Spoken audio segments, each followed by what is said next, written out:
ለመላከ መንክራት ግርማ ቃለ ሕይወት ያሰማልን እድሜና ጤና ይስጥልን።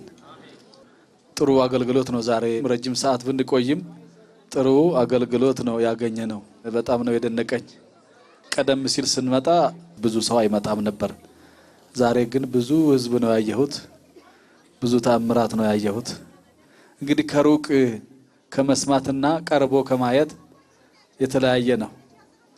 አሁን እንግዲህ በአይን መቼም ቀርበን ማየታችን በጣም ብዙ ነገር ነው የተረዳሁትና ስለዚህ እቺ ቤተክርስቲያናችን ወንጌል የምታስተምረው የምትቀድሰው አገልግሎት የምትሰጠው ምእመናን ወደዚህች ቤተክርስቲያን መጥተው እንዲበዙ አገልግሎት እንዲያገኙ ጸንተው በቤታቸው እንዲገኙ እንዲኖሩ የበለጠ ደግሞ ሌላም እንዲመጣ ነው አገልግሎት የሚሰጠውና ህዝብ ከመጣ ከዚህ የበለጠ ነገር ምን የሚያስደስት ነገር አለ?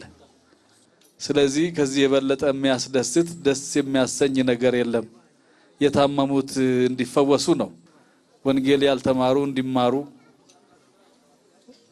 በቅዳሴ ጸበሉ በእምነቱ በመስቀሉ እንዲፈወሱ አገልግሎታችን ለዚህ ሆነውና ይሄ አገልግሎት ደግሞ የበለጠ በዚህ መልኩ መሆኑ በጣም የሚያስደስት ነውና እኔ አሁን ይሄ በጣም አስደስቶኛል። እግዚአብሔር የተመሰገነ ይሁን።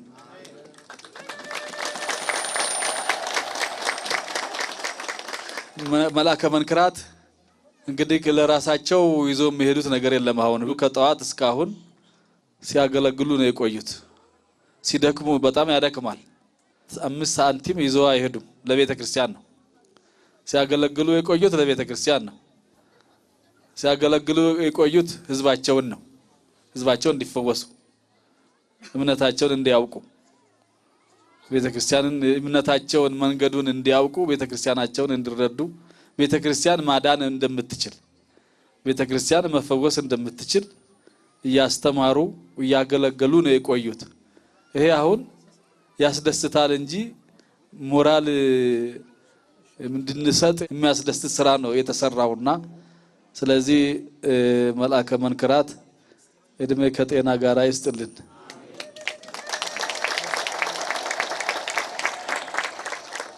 መቼም በዚህ ዓለም ላይ ስንኖር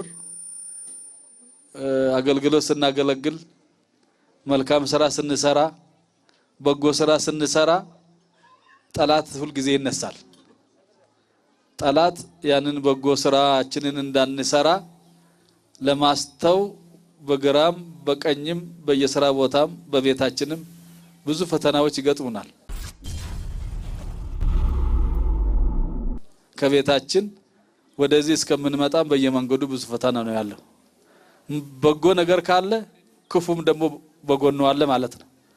ስለዚህ መልካም ስራ ስለሚሰሩ ሰይጣኑ እየቀናባቸው ይሄንን መልካም ስራ እንዳይሰሩ ብዙ ይፈታተናቸዋል። ከስራቸው ሲታይ ደግሞ ልዩ ነው። በጣም የሚያስደንቅ ስራ ነው። እግዚአብሔር መንፈስ እግዚአብሔር ጸጋ በሳቸው ላይ አድሯል ማለት ነው እና ብዙ ስራ እየሰሩ ነው ያሉት። አገልግሎታቸው ለእግዚአብሔር ለቤተ ክርስቲያን ለህዝባቸው እስካሁን ሌላውንም አይቻለሁ። እዚህ የሮሙንም ጣሊያን አገልግሎ የመጡትን አገልግሎታቸውን ሲዲ አሳይቶን የሚያስደንቅ ነው። ወርቁ እንደዚህ ተከምሮ ገንዘቡ ተከምሮ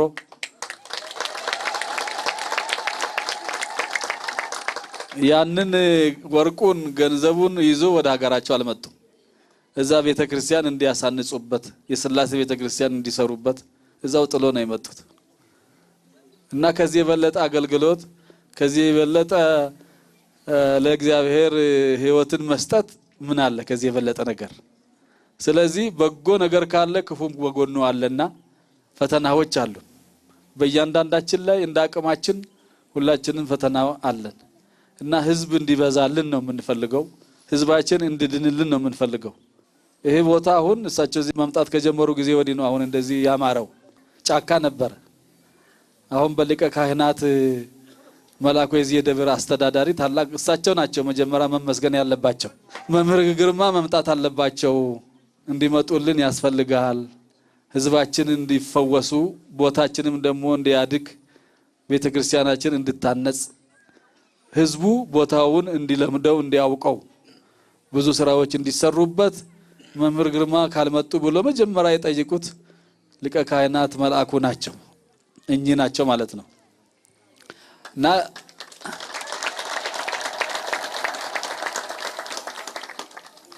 ምኞታቸው ግን ያው ተፈጽሞላቸው ብዙ በዙሪያው ብዙ ስራዎች ተሰርተዋል። ይሄ እንዲጸዳ ተደርጓል። ይሄንን የምታዩት በጀርባቸው ያለ ቤት ሁሉ የተሰራው አሁን ነው። አጥሩ በሙሉ ሱቁ በሙሉ የተሰራው መምህር ግርማ ከመጡ ጊዜ ጀምሮ ነው። ይሄ በጣም የሚያስደስት ነው፣ ደስ የሚያሰኝ ነው። እኔ አሁን ከዚህ በኋላ ደግሞ ወደ ሌላ እንዲቀጥሉ አንድ ቤተክርስቲያን ልሰጣቸው ነው ፍቃደኛ ከሆኑ መምህር ግርማ መልአከ መንክራት ግርማ ወደዚህ ወደ ሰበታ አካባቢ ገዳም ለማድረግ የካህናት ማሰልጠኛ ለማቋቋም መንበረ ጵጵስና ለማድረግ ያሰብኳት ቤተክርስቲያን አለች። ያችን አሁን ልሰጣቸው እናንተ ፊት ላስረክባቸው ነው እዛ እንዲሰሩ እንዲያገለግሉ ማለት መቼም ፍቃደኛ እንደሚሆኑ ነው እንግዲህ የምታየኝ። ያቺ ቦታ ጥሩ ቦታ ናት። ቅርብ ጊዜ ያቋቋምናት ናት። የካህናት ማሰልጠኛ የለውም ይሄ ሀገረ ስብከት። እዛ ቦታ ካህናት ማሰልጠኛ ካህናት እንዲሰለጥኑ ትልቁ ስራ በካህናት ላይ ነው መስራት ያለብን። ካህናቱ እንዲሰለጥኑ የመመናን አያያዝ አሁን ይሄን ስለሌለ ነው ብዙ ጊዜ የተቸገርነው። መመናንን እንዴት አድርገን መያዝ አለብን፣ ቤተክርስቲያናችን እንዴት አድርገን ነው ማገልገል ያለብን ብለን መመካከር ማለት ነው። በካህናት ዙሪያ ብዙ ስራ ልንሰራ ስለሚገባን አንድ ማሰልጠኛ እንዲሰራ ከዛ ገዳም እንዲሆን መንበረ ጵጵስና እንዲሆን ይሄንን እንዲሰሩ መቼም ፍቃደኛ እንደሚሆኑ ነው መቼምና ቃላቸውን መስማት አለብን። ቃላቸውን እሺ አው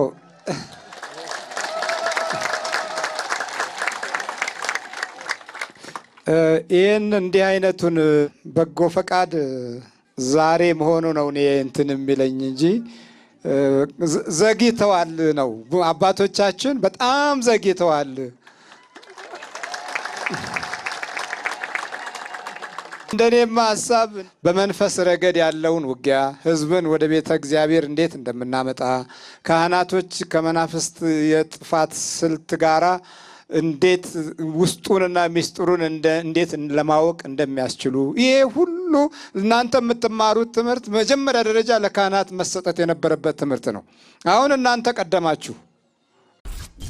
ቤተ ክርስቲያን የምታዩትን ይሄ ዕቃ ቤት ሲሰራ ቡለኬቱን፣ ሲሚንቶውን፣ ቆርቆሮ ሁሉ ነገር እንዲሟላ ንዋየ ቅድሳት እንዲሟላ በማስተባበር ብዙ ስራ የሰሩት መልአከ መንክራት መምህር ግርማ ወንድሙ ናቸውና ብፁዕነታቸው እሳቸው ለሰሩት ስራ የምስክር ወረቀት በዚህ ጉባኤ ፊት እንዲሰጡልኝ እጠይቃለሁ።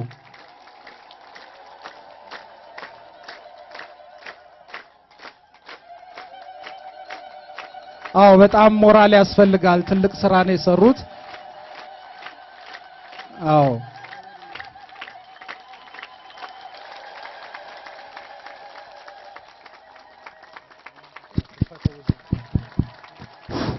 የቤተ ክርስቲያን ልብስ አጽፍ ነው ያው በራሳቸው ስለሚለካ ዝግጅት አልተደረገበትም። ለሳቸውም ኩታ ነው።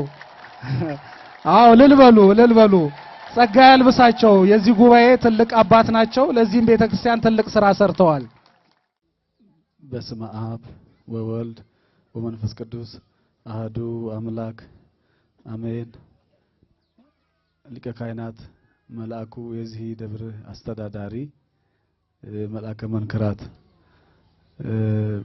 ግርማ፣ አባቶች፣ ሊቃውንት፣ ምእመናን እና ምእመናት በእግዚአብሔር ስም እንደምን አደራችሁ? እንደምን ከረማችሁ? እግዚአብሔር ከፈቀደ ሁሉ ነገር ይሆናል። እግዚአብሔር ካልፈቀደ ደግሞ የሚሆን ነገር የለም። መንክር እግዚአብሔር በላይ ለቅዱሳኒሁ በወዳጆቹ በአገልጋዮቹ ላይ አድሮ እግዚአብሔር ድንቅ ስራ ይሰራል ነው የሚለውና እግዚአብሔር በፈቀደላቸው ለሁሉም የሚሆን ነገር የለም። እግዚአብሔር ለፈቀደለት ብቻ ነው ስራም ለመስራት ለማስተማርም ለመምከርም ለመቀደስም ማህሌት ለመቆምም ለመዘመርም የተፈቀደለት አለ። ያለ እግዚአብሔር ፈቃድ የሚሆን ነገር ምንም የለም እና ሁሉም የሚሰራው የሚያገለግለው በጸጋው ነው እና አሁንም እግዚአብሔር አምላክ በአገልጋዮቹ በወዳጆቹ ላይ አድሮ በዚህ ቦታ ላይ ብዙ ስራ እየሰራ ነው ያለው። ከዚህ በፊት እንደምታውቁት እንዳያችሁት ይህ ቦታ ያው እንኳን እንደዚህ ይሄን ያህል ምእመናን ይሄን ያህል ህዝበ ክርስቲያን ቀርቶ ማንም ሰው የሚመጣበት አልነበረም። ቤተ ክርስቲያኑም ያለበት ቦታ ምንም አይታወቅም አይታይም ነበር። አሁን ግን እግዚአብሔር አሳልፎለት ለቦታው ለአካባቢው ምእመናን እግዚአብሔር ጸሎታቸውን ልመናቸውን ሰምቶ ብዙ ስራ እንዲሰራበት ብዙ ህሙማን እንዲፈወሱበት ብዙ ልማት እንዲለማበት አድርጓል እግዚአብሔር። ይህ የእግዚአብሔር ፍቃድ እንጂ የሰው አይደለም እና የእግዚአብሔርን ስራ የእግዚአብሔርን አካሄድ ነው ማየት ያለብን እንጂ የራሳችንን አይደለም። እግዚአብሔር በፈቀደው ቦታ ላይ ስራ ይሰራል። በፈቀደው ሰው ላይ አድሮ ደግሞ ያሰራል ይሰራል። ይህ ሁሉ የሚሆነው በዚህ ሰዓት ያደረሰን እዚህ የሰበሰበን እንድናገር ያደረገን የሱ ፍቃድ ነው። ያለሱ ፍቃድ ምንም የሚሆን ነገር የለምና በሱ ፍቃድ በዚህ ቦታ ላይ ብዙ ስራ እየተሰራ ነው ያለው። እኛ ሰርተን አይደለም እግዚአብሔር ራሱ እየሰራው ነው። ስራ እንዲሰራ ፍላጎት ያለው ሰው መንገዶችን ያመቻቻል፣ ስራ እንዲሰራ ያደርጋል። የሌለው ደግሞ መንገዱን ይዘጋል። እንዱ ዝም ብሎ ይኖራል ያለ ስራ። ስራዎችን ዝግ አድርጎ እንዳይሰራ አድርጎ የሚኖሩ ብዙዎች አሉ። መልአከ መንክራት በዚህ ቦታ ላይ መጥቶ በየጊዜው በተጠሩ ሰዓት እየመጡ ከናንተ ጋር ሆነው እያስተማሩ አስተዋጽኦ እንዲደረግ እያደረጉ ብዙ ስራዎች እየተሰሩ ነው ያሉት። እዚህ ቦታ ላይ ለካህናት ደሞዝ እንኳን የሚከፈል ጠፍቶ በብድር ነበር ሊቀ ካህናት እስከሚመጡ ድረስ። ከዛ በኋላ ግን ለሌላውም እየተረፉ ነው ያሉት በአሁኑ ሰዓት ከናንተ ጋር በመሆን ማለት ነውና መንበር ይሄ ትልቅ ስራ ነው። ይሄ ከዚህ የበለጠ ነገር ታቦት የሚከበርበት ታቦት የሚያርፍበት ስራ መስራት ከዚህ የበለጠ ስራ የሚያስደስት ደስ የሚያሰኝ ስራ የለም እና ትልቅ ስራ እየተሰራ ነውና እኔ አሁን አላበዛም።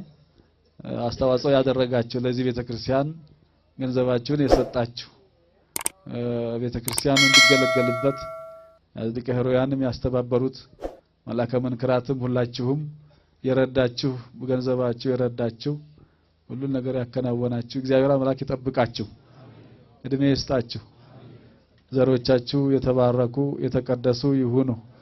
ለሊቀ ካህናት ለመልአከ መንክራት ለሊቀ ኅሩያን እንደው አንድ ጊዜ ብታመሰግኑልኝ ደስ ይለኛል።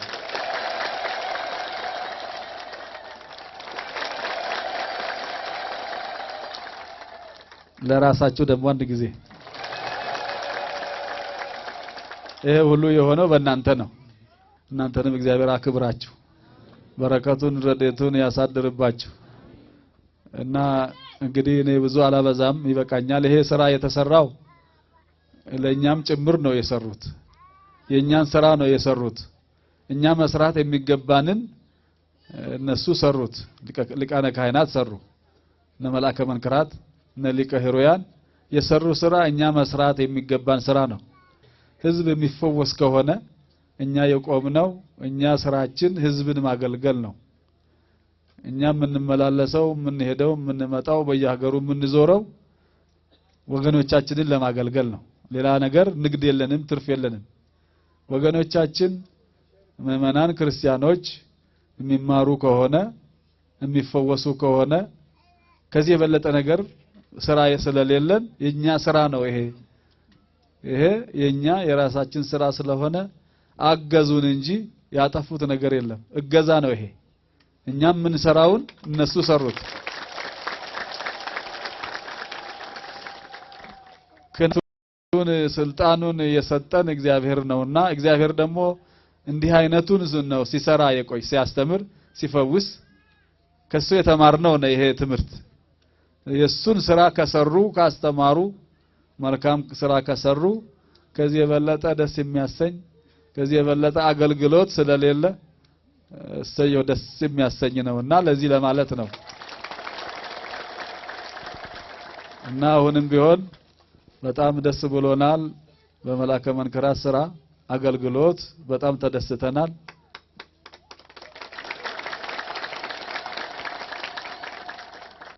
ለወደፊት መላከ መንክራት ከዚህ እንዳይለዩብን ከዚህ ቦታ እንዳይለዩ የበለጠ ስራ እንዲሰራ እንዲያደርጉልን አደራ ለማለት ብቻ ነው። አሁን ይበቃኛል። እግዚአብሔር አክብርልን፣ እድሜ ይስጥልን። ሁላችሁንም ይጠብቃችሁ፣ ይባርካችሁ፣ በረከቱ ረድኤቱን ያሳድርባችሁ። በል ቀስ በሉና ይገባል። በዚህ እየገባ ነው። ቀስ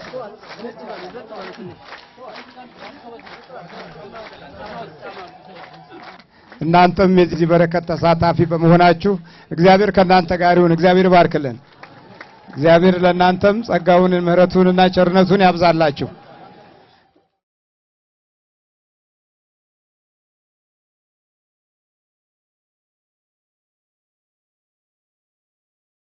በስመ አብ ወወልድ ወመንፈስ ቅዱስ አሐዱ አምላክ አሜን።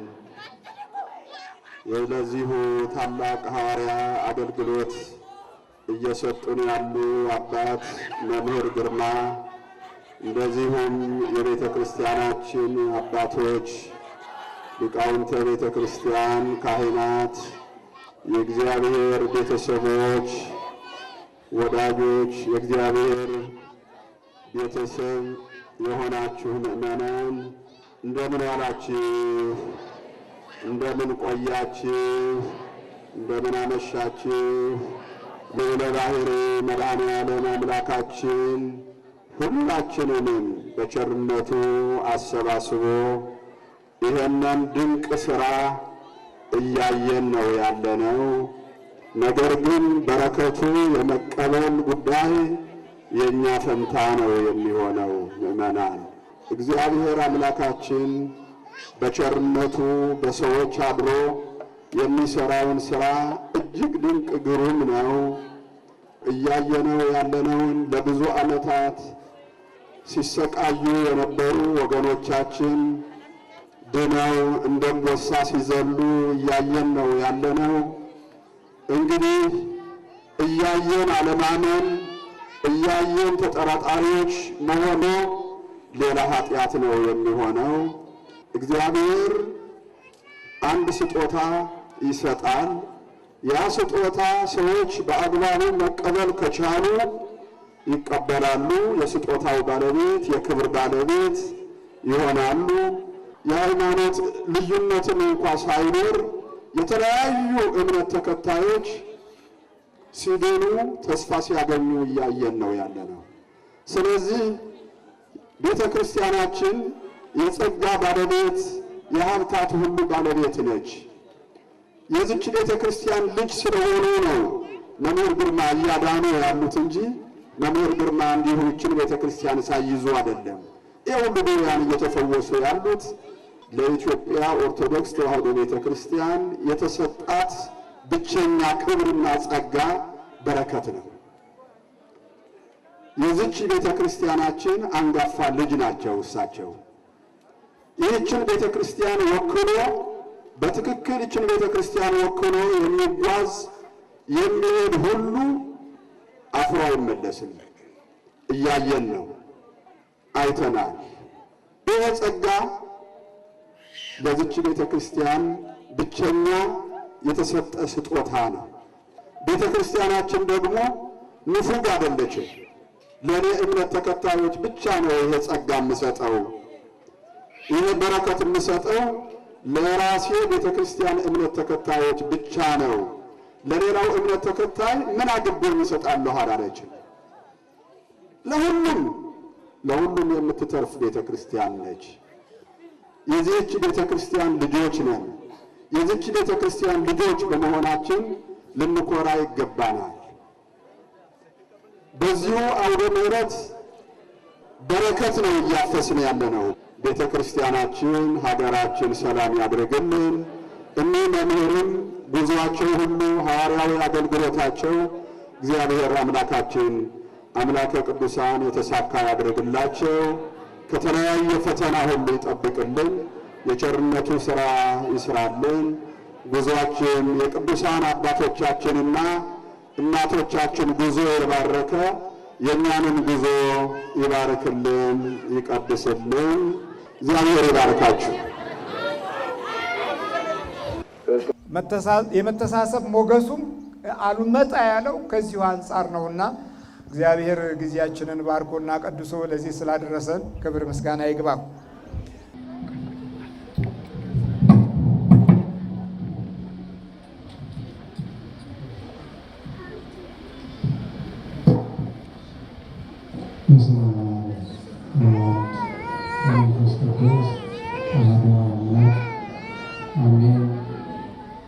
የተከበሩ መላከ ብርሃናት መምህር እንዲሁም የተከበሩ መላከ መንክራት መምህር ግርማ ወንድሙ፣ አይነት እግዚአብሔር ክህነት ወንድሞች፣ ዲያቆናት፣ የሰንበት ትምህርት ቤት መዘምራንና መዘምራት፣ ምዕመናንና ምዕመናት በእግዚአብሔር ስም እንደምን ከረማችሁ? እንደምን አደራችሁ? እንደምን አረፈዳችሁ? አሜን። ቸርነትና ደግነት ርኅራኄና ትዕግስት ገንዘቦቹ የሆኑለት አምላካችን እግዚአብሔር አናልፋቸውን ያልናቸውን የመከራ የደዌ ወራት አሳልፎ በቸርነቱ ጠብቆ ከክፉ ነገር ሁሉ ሰውሮ ከዚህ ዕለት ከዚህ ሰዓት ስላደረሰን ክብርና ምስጋና ለተቀደሰው ስም ይሁን። አምላካችን እግዚአብሔር ሁላችሁንም በሰማያዊና በምድራዊ በረከት ይባርካችሁ። ለተወክፈ ጻድቀ በስመ ጻድቅ አስበ ጻድቅ ወእስቴተ ጻድቅ ይነስ። ጻድቁን በጻድቁ ስም የተቀበለ የጻድቁን ዋጋ ያገኛል። የማቴዎስ ወንጌል ምዕራፍ 10 ላይ የሚገኝ ኃይለ ቃል ነው። ዛሬ የምናከብራቸው አባታችን አቡነ አረጋዊ እንዲሁም ገብረ ክርስቶስ ታሪካቸውን ሁላችሁም በሚገባ ታውቋላችሁ። ስለዚህ በቅድስና መንገድ ስለተጓዙ ሁሉን ነገር ስተው ሀብታቸውን፣ ቤታቸውን፣ የአባታቸውን መንግስት ትተው እግዚአብሔርን ስለፈለጉና ከምድራዊው መንግስት ምድራዊው ስልጣን ኃላፊ መሆኑን ተረድተው ሰማያዊውን ስልጣን በመፈለጋቸው እነሆ አምላካችን እግዚአብሔር የቅድስናን የብፅዕናን ክብር ሰጥቷቸዋል። ከዚህም ጋር ቃል የገባላቸው ጻድቁን በጻድቁ ስም የተቀበለ እግዚአብሔር አምላካችን ለቅዱሳን የሰጠው ታላቅ ቃል ኪዳን ነው። ጻድቁን በጻድቁ ስም የተቀበለ ጻድቁን ያከበረ በጻድቁ ስም ለተራበ፣ ለተጠማ፣ ለተቸገረ የረዳ የተራበ ያበላ፣ የተጠማ ያጠጣ የጻድቁን ዋጋ ይወስዳል ነው የሚለው። ዛሬ በዚህ ዕለት በዚህ ሰዓት የተሰበሰብነው ሁላችንንም የጻድቁን ዋጋ የጻድቁን በረከት ለማግኘት የጻድቁን በረከት ለመውሰድ ነው። የጻድቁ በረከት ምድራዊ ሳይሆን ሰማያዊ፣ የጻድቃን በረከታቸው ጊዜያዊ ሳይሆን ዘላለማዊ፣ የጻድቃን በረከታቸው ሰማያዊ ነው። ስለዚህ ይህንን ሰማያዊ በረከት ለማግኘት በዚህ በጻድቁ ስም የተሰበሰባችሁትን ሁሉ አምላካችን እግዚአብሔር በሰማያዊቷ ኢየሩሳሌም ይሰብስባችሁ። ዛሬ ወቅቱ ከባድ ነው። ቅድም መምህራችን መምህር መላከ መንክራት ግርማ ወንድሙ እንደተናገሩት እጅግ በጣም ከባድና አስፈሪ ወቅት ነው። በዚህ ከባድና አስፈሪ ወቅት ደግሞ መሻገር የሚችሉት ከእግዚአብሔር ጋር የሆኑ ናቸው። ቅዱሳኑን ያከበሩ ቅዱሳኑ የተጓዙበትን መንገድ የሚጓዙ ናቸው። ሀገራችን በምን ሁኔታ ላይ እንዳለች ሁላችሁም ታውቃላችሁ። ስለዚህ የሰላም አምላክ የቅዱሳን አምላክ እግዚአብሔር ሀገራችንን እንዲጠብቅ ልንጸልይ ያስፈልጋል። ቅዱሳን እንኮ ቅድም መምህራችን እንደተናገሩት የመጡት አቡነ አረጋዊ ከ8ቱ ቅዱሳን ጓደኞቻቸው ጋራ 9ኛ ሆነው ወደዚቹ ወደ ታላቋ ሀገራችን ወደ ኢትዮጵያ ነው። ኢትዮጵያ የቅዱሳን ማረፊያ ነበረች። ኢትዮጵያ ከዓለም ዙሪያ ከአውሮፓ ወደዚች ወደ ተቀደሰችዋ ምድር ይሰደዱ ይመጡ ነበር። በእስልምናውም ታውቃላችሁ ወደዚች ወደ ተባረከችው ሀገር ነበር ይሰደዱ የነበሩ። ዛሬ እኛ ሰላም በማጣታችን ራሳችን ጸጋችንን ባለመጠበቃችን በረከታችንን በማስወሰዳችን ክፉ መንፈስ በእኛ ላይ በመንገሱና የጥላቻ መንፈስ በመብዛቱ እነሆ እኛ ተሰዳጅ ሆነናል። ዛሬ ወገኖቻችንን ልጆቻችንን በባህር ውስጥ እየሰጠሙ የባህር ውስጥ አውሬ ምግብ ሆነው የሚቀሩት በባህር ውስጥ እየሰጠሙ የሚቀሩት እኒህ ጻድቅ አቡነ አረጋዊ ወደ መጡበት ሀገር ወደ ጣሊያን እንሄዳለን እያሉ ነው። ታሪኩን ሁላችሁም ታውቃላችሁ። እነሱ ግን ወደዚች ወደ ቅድስቷ ሀገር ነበር የመጡትኝ። በዚያ ሰዓት በቅድስና የነበረው ሕዝብ ቅዱሳኑን በክብር ተቀብሎ አስተናግዶ እነርሱም ከምስራቅ እስከ ምዕራብ ከሰሜን እስከ ደቡብ ያለምንም ጥያቄ ተዘዋውረው ወንጌልን አስተምረው ሰብከው ገዳማቸውን ደግሞ በሰሜኗ ክፍለ ሀገራችን መስርተው ይገኛሉ። እነሆ የሁላችንንም መሰባሰቢያ ሆኗል በረከታቸው። አሁንም በረከታቸው በሁላችን ላይ አድሮ ይሁን። የተወደዳችሁ ምእመናን በእውነት እስሳ ለሰላም ወዴግና አስማይንቱ ለእግዚአብሔር ሀበ ጻድቃኑ ሰላምን ሻ ተከተላት ከክፉ ሽሽ ይላል መጽሐፍ። ነቢየ እግዚአብሔር ዳዊት ሕዝበ እስራኤልን ሲመክር ልጆቹን ሲመክር ተግሃስ እምእኩይ ወግበር ሰናየ ከክፉ ሽሽ መልካምንም አድርግ ሰላምንም ሻት ተከተላትም ይላል። ሰላምን ልንከተል ያስፈልጋል። የሰላም ሰዎች ልንሆን ይገባናል። በዚህም መንግስትን ማገዝ ይኖርብናል። ለራሳችን ነው፣ ለማንም አይደለም። ለራሳችን ስንል እኛው ራሳችን የሰላም ሰዎች ልንሆን ያስፈልጋል። ሰው ሰላም የሚጀምረው ደግሞ ከራስ ነው። ሰላም ከራስ ይጀምራል፣ ወደ ቤተሰብ፣ ከዚያ ደግሞ ወደ ጎረቤት፣ ከዚያ ደግሞ ወደ አካባቢ እያለ እየሰፋ ነው የሚሄደው። ስለዚህ እዚህ ያለነው እኛ የሰላም ሰዎች ከሆን ብዙዎችን ወደ ሰላም መመለስ እንችላለን። ወደ ሰላም መንገድ መመለስ እንችላለን።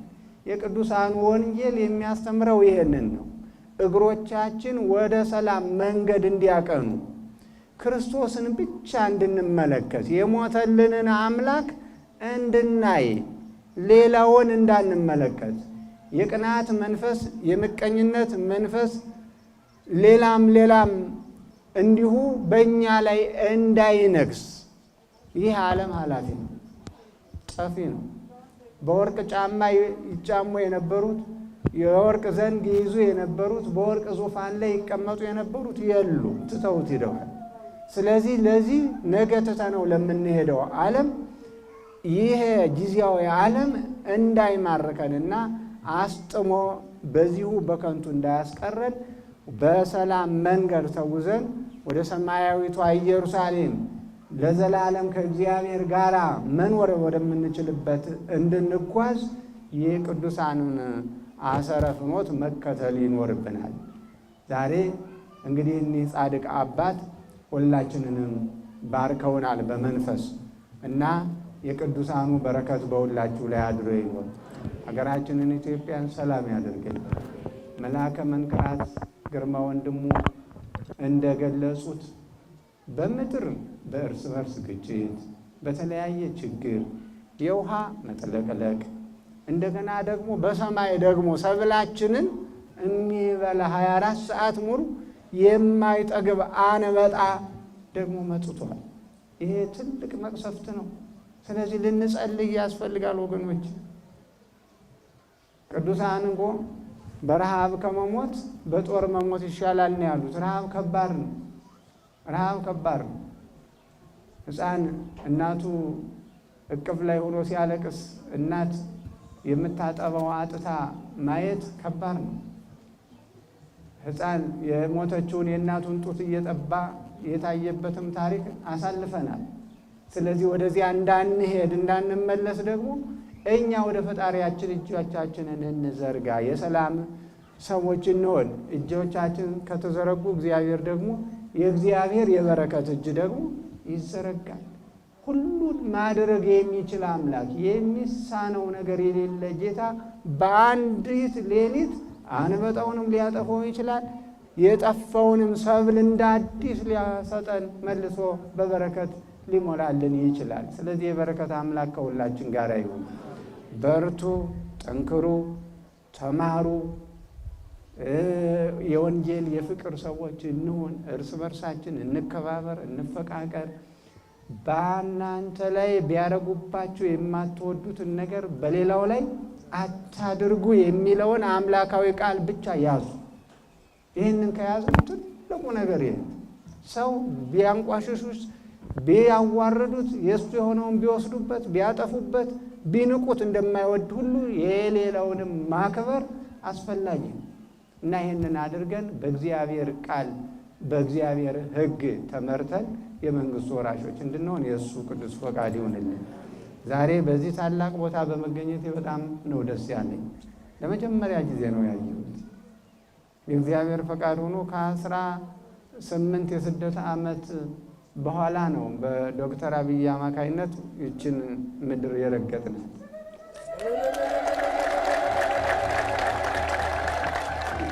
የሚገርማቸው እዚህ ያለ ሰው ለመውጣት የሚጓጓውን ያህል የእናት የአባቱን መሬት ሽጦ ለመውጣት የሚጓጓውን ያህል ውጭ ያለው ደግሞ ወደዚች ቅድስት መሬት ለመምጣት በጣም ነው የሚጓጓው እና የእግዚአብሔር ፈቃድ ሆኖ ሀገራችንን አይተናል። ክብር ምስጋና ለተቀደሰው ስሙ ይሁን። አሁን እያችሁ በጥቅሙ ከምንም በላይ መላከ መንክራት ግርማ ወንድሙ እንደምታዩት ሳንቲሙም ይመጣል።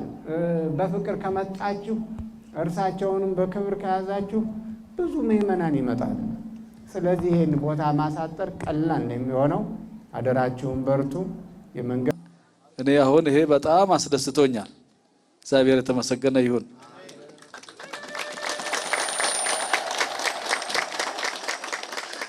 መላከ መንክራት እንግዲህ ለራሳቸው ይዞ የሚሄዱት ነገር የለም። አሁን ከጠዋት እስካሁን ሲያገለግሉ ነው የቆዩት። ሲደክሙ በጣም ያደክማል። 5 ሳንቲም ይዘው አይሄዱም። ለቤተ ክርስቲያን ነው ሲያገለግሉ የቆዩት፣ ለቤተ ክርስቲያን ነው ሲያገለግሉ የቆዩት። ህዝባቸውን ነው፣ ህዝባቸው እንዲፈወሱ፣ እምነታቸውን እንዲያውቁ፣ ቤተ ክርስቲያንን እምነታቸውን መንገዱን እንዲያውቁ፣ ቤተ ክርስቲያናቸውን እንዲረዱ፣ ቤተ ክርስቲያን ማዳን እንደምትችል፣ ቤተ ክርስቲያን መፈወስ እንደምትችል እያስተማሩ እያገለገሉ ነው የቆዩት። ይሄ አሁን ያስደስታል እንጂ ሞራል እንድንሰጥ የሚያስደስት ስራ ነው የተሰራውና ስለዚህ መላከ መንክራት እድሜ ከጤና ጋር ይስጥልን።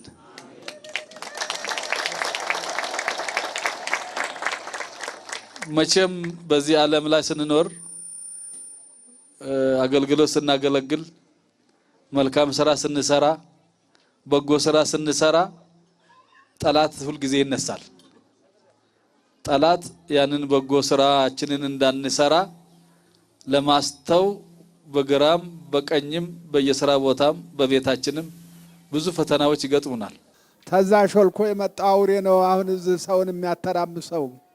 በዛ የክብር ባለቤት የሰላም ባለቤት የሕይወት ባለቤት ኢየሱስ ክርስቶስ ሰዎች ሊደርሱበት የማይችል እሱ ባወቀው አንድ ቀን እንዴት አደረገ? ከኢየሩሳሌም ክልል ብዙ ያራቀ የጥብርያዶስ ባህር መካከሉ የተጋደመበት አካባቢ ነበረ። ጥብርያዶስ በኢየሩሳሌም በስተ ምስራቅ የሚገኝ ጥልቅ ባህር ነው።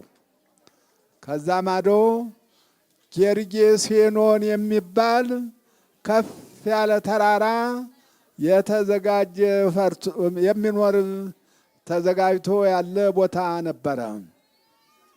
በዛ ሁለት በእንዲህ ያለ ችግር የተያዙ ወገኖች መዓልት ሌሊት ሳይለዩ ሳይከፍሉ በመዓልት በሌሊት የሚጮሁበት ተራራ ነበረ።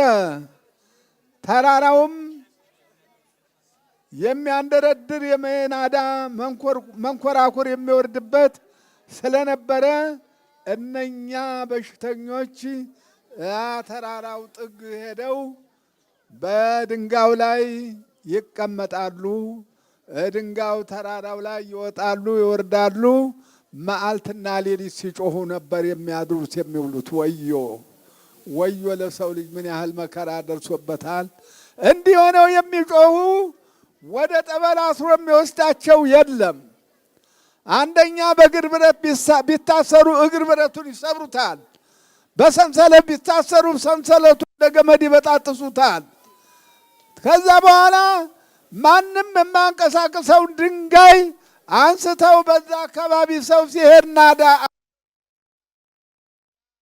እየተንከባለለ ሰውየውን ሴትየዋን እያደቀቀ መኖሪያ የጠፋበት መዓልትና ሌሊት በመጮህ ዋይ ዋይ ዋይ እያሉ ድህነተ ሥጋ ድህነተ ነፍስ አጥተው ሕይወታቸው ይንቀጠቀጥ ነበረ።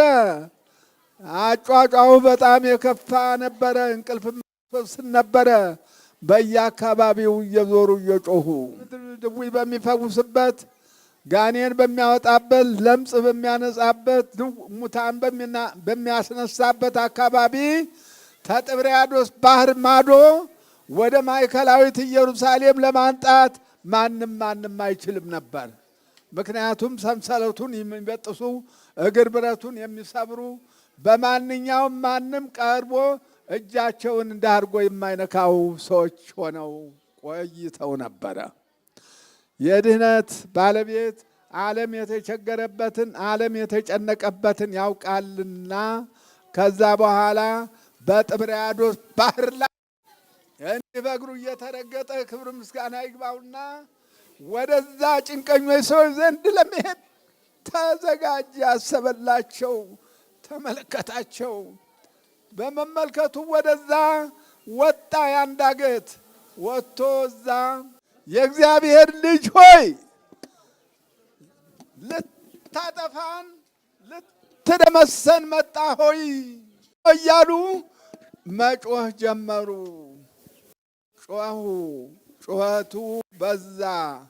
ምንድነህ? ተወዴት የመጣነህ? ምን ልታረግ ነው እዚህ የኖርክ ብሎ በጠየቃቸው ሰዓት ከሲኦል ወጥተን እነኝህን ሰዎች ይዘን እናሰቃይ ነበረ። አሁን ግን ልታጠፋን የሕያው እግዚአብሔር ልጅ ወደዚህ መምጣትህን አየን አወቅን። አታጥፋን እባክህ፣ ተገጸ ምድር አታጥፋን፣ እንለምንሃለን፣ ተሰዎቹ እንወጣለን። ነገር ግን አትፍረድብን፣ አታጥፋን፣ ጊዜው ሳይደርስ አታጥፋን፣ ዕለተ ምጽአት ሳይደርስ አታጥፋን አሉ። ማነህ አንተ? ምን ትባላለህ አለው። ሌጊዮን እባላለሁ፣ ብዙዎች ነን፣ 2000 እንሆናለን። ስለዚህ እንደዚህ አድርገን በዚህ እየኖርነውና ታሶይ ታወጣህን ዛሬ እዛ ማዶ 2000 አሳማ ተሰማርቷል፣ እሪያ ተሰማርቷል። ወደ እነሱ እንድንገባ ፍቀድልን። በመልክና በምሳሌ ታዘጋጃቸው ሰዎች ወጥተን በእነኛ ባሳማዎቹ በእነኛ በሪያዎቹ እናድራለን። አሰናብተን ወደዛ እንድንሄድ አለኖ አሉና ተማጸኑ። ሂድ ፈቅጄልሃለሁ፣ ፈቅጄላቸዋለሁ ሂዱ አላቸው። በዛ ወጡ አሳማዎቹ እሪያዎቹ ሳር ነይተው ውሃ ተጎንጭተው የሚኖሩበት አይምሯቸው ያን ያህል ሰዎች እየተሸክመው እየጮሁ የኖሩበት ቦታ ለዛ አንድ ሰዓት እንኳን ሳር ነይተው ውሃ ተጎንጭተው የሚኖሩ አጋንንት አንድ ሰዓት እንኳን ማነው እሪያው አሳማ አልቆዩም። እየሄደ እያንዳንዱ ላይ ሲገባበት ያ ሰራዊት ወደዛ ተታቹ ማነው ውሃው ጥብርያዶስ በዛ እየተወረወሩ ጥብርያዶስ ገቡ። ከዛ በኋላ ተጠቃለው ወደ ሲኦላቸው ወረዱ። ክብር ምስጋና ይግባው ለፈጣሪ። ዓለም ዳነ፣ ዓለም ተፈወሰ። ምናልባት ተዛ አንዳንድ ብራሪ እየመጣ ነው። አሁን እዚህ እንዲህ ያለውን አስቸጋሪ ነገር በእነ አቡነ ተክለ ሃይማኖት ዘመን ሲፈወስ የነበረው ድዊ በማንኛውም እንደዛ ያሉ ቅዱሳን እየፈወሱ ቅዱሳን የበዙበት ዘመን አጋንንት ተጨንቀው ጠፍተው ነበረ። አሁን ግን እንደዚህ ነውና እነኛ የአገር ሰዎች አሳሞቻቸው እሪያዎቻቸው ባህር እየጠለቁ ገብተው ስላለቁ እረኞች ዋይ አሳሞቻችን ዋይ እሪያዎቻችን እያሉ እየጮሁ ወደ ከተማው ገብተው ተናገሩ። እንደዛ አድርገው አሳማውም እሪያውም ወደ ባህር ገብቶ አለቀ። አንድ ሰው አለ በዛ ቦታ ላይ እሱ ነው ያዘዛቸው አሉና እረኞቹ ለቤተሰቡ ለአገሩ ተናገሩ። የአገሩ ሰው ወጣ ጥቅልል ብሎ ቢያይ ያ መዓልትና ሌሊት እየጮኸ እያበደ ድንጋይ እየፈነቀለ በሰው አካል ላይ ይሰድ የነበረው ጨካኙ ተፈውሶ ድኖ ተ2000 አጋንንት ማደሪያነት ተላቆ በፈጣሪያችን በመድኃኒታችን በኢየሱስ ክርስቶስ እግር ስር ተቀምጦ ነበር። ልብስም ለብሶ አይምሮው ተዘጋጅቶ እና እልላሉ። መዳኑን ያዩ ሰዎች በጣም እልላሉ። በድንጋይም ጭንቅላታችን ሲፈልጠን ገደል እየናደ ችግር የሚፈጥረው በሰንሰለት ቢታሰር በእግር ብረት ቢታሰር እየሰበሩ ይሄዱ የነበሩ ድነው በእንደዛ ያለ ነገር ሆኖ ሲያዩ አንድ ነገር መለመን ነበረባቸው። አልተሳካላቸው። ምንድነው ያሉት? ጌታ ሆይ ታገራችን ውጣልን ነው ያሉት። ታገራችን ውጣልን ተየድየሶነን ውጣልን ብለው እንዲወጣላቸው ለመኑ ነው። አዳይ ሰው ሊወጣ ይገባው ነበረ። ይህን የመሰለ ነውና ዓለም እንግዲህ እንደዚህ ያለውን ተኛ ተለያይቶ ወደ ቦታው እስከሚገባ ድረስ ይኸው ልጆቻችንን እያሰቃየ በመምህር ግርማ አማካይነት እግዚአብሔር በሳቸው ላይ አድሮ ይህን የመሰለ ድህነት እየሰጠ ለሥራው ብቁ አድርጎ ያከናወነ አምላክ እሳቸውንም ሰፊ ወራት ሰጥቶ ዘመናት ሰጥቶ ይጠብቅልን።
ሩቅ እዚህ ድረስ መጥተው መንበሩን ያሰሩ ጣራ ቆርቆሮውን ያሰሩ ቤተልሔሙን በሙሉ ወጪ ሸፍነው ያሰሩ የምንወዳቸው መልአከ መንክራት ግርማ ወንድሙን በክብር ብፁዕ አባታችን ስጦታ ተዘጋጅቷልና ከአሰሪ ኮሚቴዎች እንዲሰጡልን እንጠይቃለን።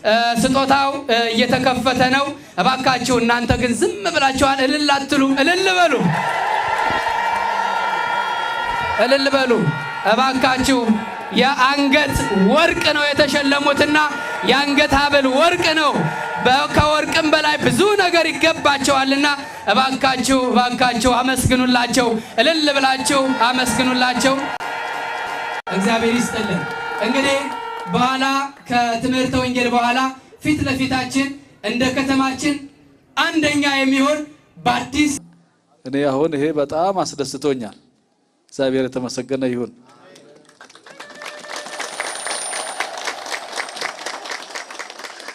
መልአከ መንክራት እንግዲህ ለራሳቸው ይዞ የሚሄዱት ነገር የለም። አሁን ከጠዋት እስካሁን ሲያገለግሉ ነው የቆዩት። ሲደክሙ በጣም ያደክማል። 5 ሳንቲም ይዘው አይሄዱም። ለቤተ ክርስቲያን ነው ሲያገለግሉ የቆዩት፣ ለቤተ ክርስቲያን ነው ሲያገለግሉ የቆዩት። ህዝባቸውን ነው፣ ህዝባቸው እንዲፈወሱ፣ እምነታቸውን እንዲያውቁ፣ ቤተ ክርስቲያንን እምነታቸውን መንገዱን እንዲያውቁ፣ ቤተ ክርስቲያናቸውን እንዲረዱ፣ ቤተ ክርስቲያን ማዳን እንደምትችል፣ ቤተ ክርስቲያን መፈወስ እንደምትችል እያስተማሩ እያገለገሉ ነው የቆዩት። ይሄ አሁን ያስደስታል እንጂ ሞራል እንድንሰጥ የሚያስደስት ስራ ነው የተሰራውና ስለዚህ መልአከ መንክራት እድሜ ከጤና ጋር ይስጥልን።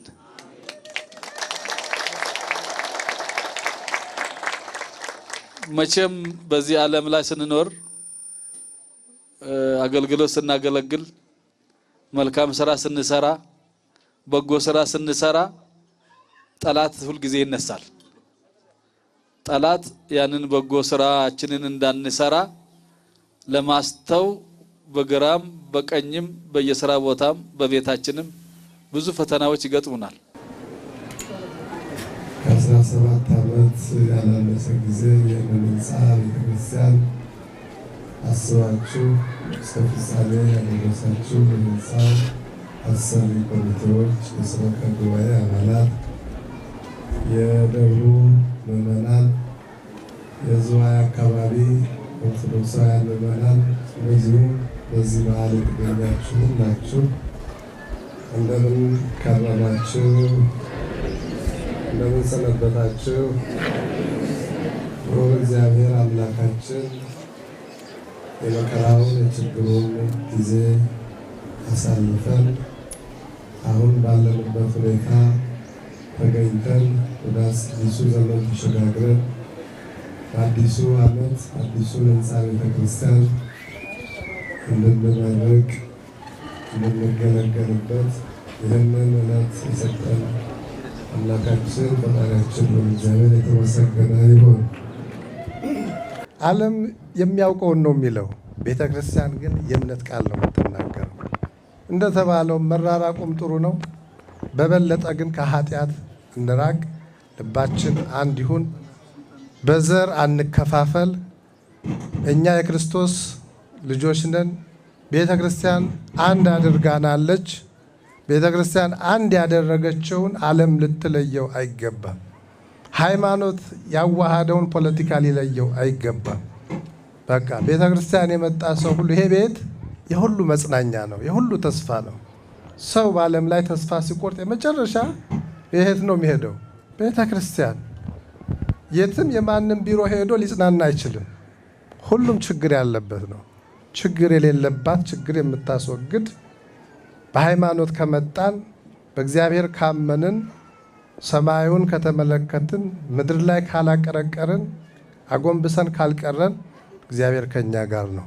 እንግዲህ በሰራነው ቤት ኖረን በሰራነው ቤት እግዚአብሔርን አመልከን ቆርበን ንስሐ ገብተን አሁን ደጅ መጥኛችን ነው ይሄኛው። የመጨረሻው ግን ቤታችን ሰማይ ነው። መዳረሻችን ሰማይ ነው። ሐዋርያው ቅዱስ ጳውሎስ እንዳለው እግዚአብሔር ለወዳጆቹ ያዘጋጀው የሰው ዓይን ያላየው የሰው ጆሮ ያልሰማው በሰው ልብም ያልታሰበ እግዚአብሔር ለወዳጆቹ ያዘጋጀው ቤት አለ። ይሄ ድንኳን የሚሆን ምድራዊው ነገር ቢቀርም እያለ ነው። አሁን የሰው ሁሉ ዓይን አሜሪካን ይናፍቃል፣ አውሮፓን። የሰው ጆሮ እሱን ነው የሰማው፣ የሰው ልብ እሱን ነው የሚያሰላስለው። ገነትን በዚህ በምድራዊ ነገር እንዳንለውጣት፣ መንግሥተ ሰማያትን በዚህ እንዳንለውጣት። እግዚአብሔር እኮ ምድራዊ ነገር አይደለም ያዘጋጀልን፣ ምድር ላይ የመጣን ሰማይ ሊያወጣን ነው። እኔ ባለሁበት እናንተም ትሆኑ ዘንድ መጥቼ ወስዳችኋለሁ። አትፍሩ፣ ልባችሁ አይፍራ፣ በአባቴ እመኑ፣ በእኔም ደግሞ እመኑ። እኔ ሄጄ ስፍራ አዘጋጅላችኋለሁ፣ ተመልሼ መጥቼ እወስዳችኋለሁ፣ በዚያ ከኔ ጋር ትኖራላችሁ። ይህን ያህል ተስፋ አለን። አሁን ይሄ ቤት ለዚህ ሁሉ ዝግጅት ማድረጊያ ነው። በዚሁ እንደ ሐውልት ሰርተን በእብነ በረዱ እየተደነቅን የምንኖርበት ሳይሆን ጽድቅ የምንሰራበት፣ ሰላም የምናገኝበት፣ ፍቅር የምናገኝበት፣ ከሰው ጋር ብቻ ሳይሆን ከፈጣሪ ጋር የምንነጋገርበት፣ ከሰማይ የሚመጣው ነገር ሁሉ የምንቀበልበት ነው። ስለዚህ በዚህ ዘመን ክርስትናችን ላላ እያለ በቁሳዊ ነገር ማቴሪያሊስት ነው እየሆን ያለ ነው። መንፈሳዊ መሆን ያስፈልጋል። እግዚአብሔር መንፈሳዊነቱን አድሎን መንፈሳዊውን ዓለም እንድናገኝ በዚህ ቤት እግዚአብሔር እንድናመልክ የአምላካችን በቸርነቱ ሁላችንንም ይርዳን።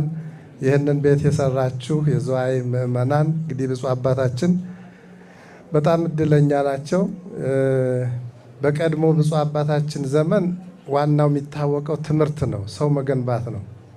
አሁን ያ ሳይቋረጥ ግን በዛ ዘመን ያልነበሩ ግዙፍ ህንፃዎች በምስራቅ ሸዋ በሁሉም ቦታ እያየን ነው። ያው እዚህ እኛም አገልግለንበታል። ያቺ ትንሿ እንግዲህ አሁንም ትታወሰኛለች የጊዮርጊስ ግንባር የዝዋይ የብፁዕነታቸው ልጆች የእኛም ወንድሞች አባቶች በእውነት የዝዋይ ትምህርት ስራ እንደሰራ ነው። እኔ አሁን የማየው ወንጌሉ የዝዋይ ትልቁ ሀብቱ ምንድን ነው? የዝዋይ ሐመረ ብርሃን ቅዱስ ገብርኤል ትምህርት ነው። የግቢው ትምህርት፣ የማታ ጸሎት፣ የማታ ወንጌል፣ በዛ ቦታ የሚፈበረከው የሰው ምርት መላ ሀገሪቱን አጥለቅልቆ መላ ዓለምን አዳርሷል። እዚህም ደግሞ ድሮ ነበረ እንደው ብዙ ሌላ ጋር ስራ ይሰራ ነበር። አሁን ገብቷችኋል፣ ብዙ ስራ እየሰራችሁ ነው። ከዚህም የበለጠ እንድትሰሩ እግዚአብሔር ጽናቱን ይስጣችሁ። እኔም በዚህ ቀን መጥቼ በማየቴ በጣም ተደስቻለሁ። እንግዲህ ወደፊት በሚኖረው አብሬ እመካከራለሁ። አሁን ግን እኛም አዲስ ሀገረ ስብከት ጎጆ ወጪ ነን። የማታውቁ ካላችሁ እንግዲህ እንድታውቁ ነው። እግዚአብሔር ከሁላችንም ጋር ይሁን። ወስብሐት ለእግዚአብሔር።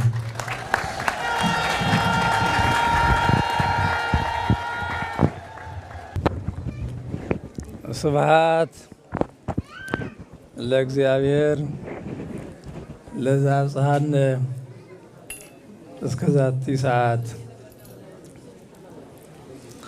ብፁዕ አባታችን አቡነ መልከ ጼዴቅ በስፋት በጥልቀት አስተምረውናል። ቃለ ሕይወት ያሰማልን።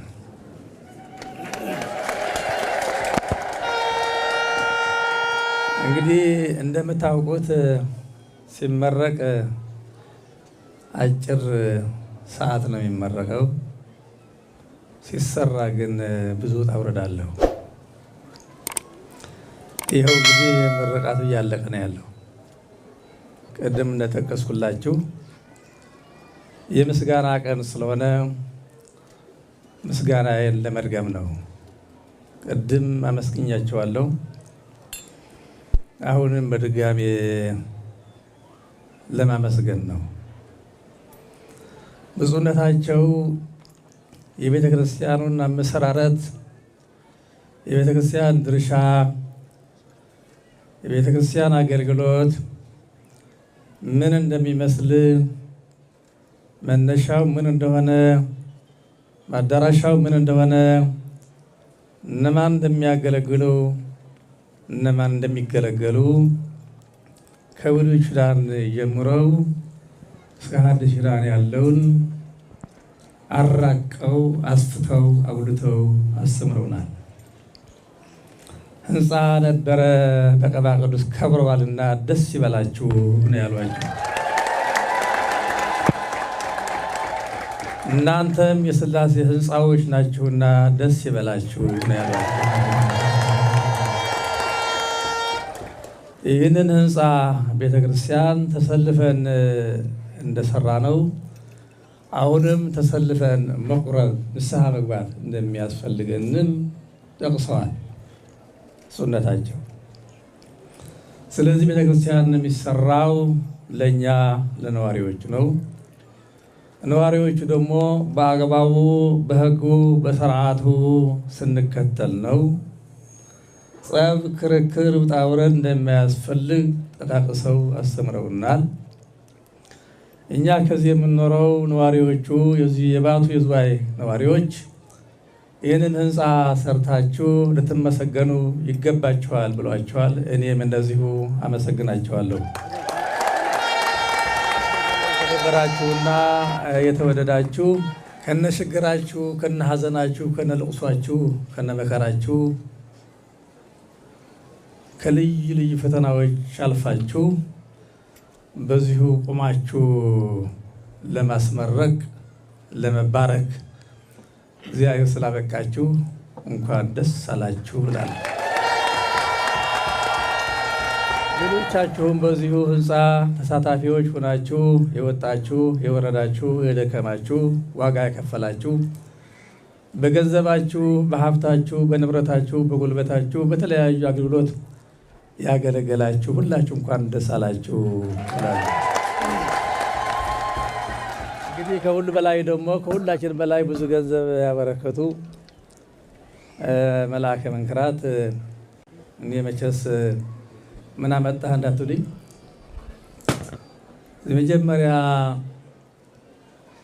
የመጀመሪያ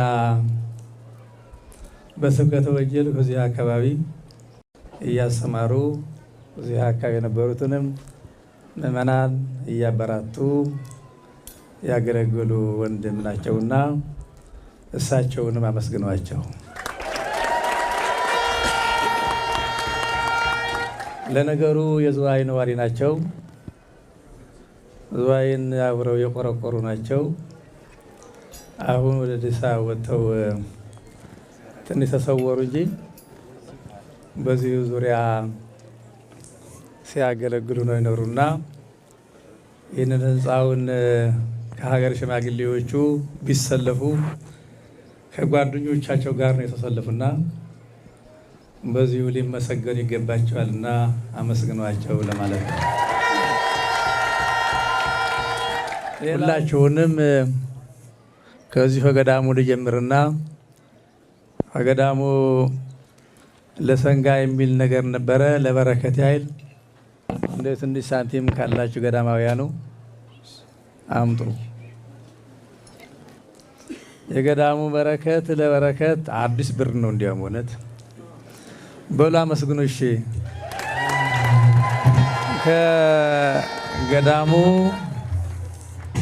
ገዳሙ በችግር ላይ ነው ያለው ታውቃላችሁ። ገና ሁላችሁም ትሰለፋላችሁ። በጉልበታችሁ፣ በአቅማችሁ፣ በገንዘባችሁ በተለያዩ አገልግሎት ታገለግላላችሁ። ለበረከት ነውና 20 ሺህ ገዳም አበርክተዋል። ገዳሙን አመስግኑ።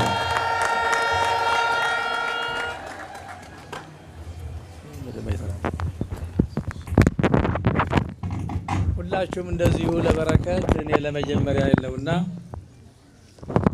በዚህ መልኩ ይዛችሁ የመጣችሁ ይሄ የካናዳ ብር ነው መሰለኝ። የእንግሊዝ ብር ነው። ካናዳ ነው ፓውንድ ነው። እሺ ፓውንድ ባለ ስንት ነው? ይሄ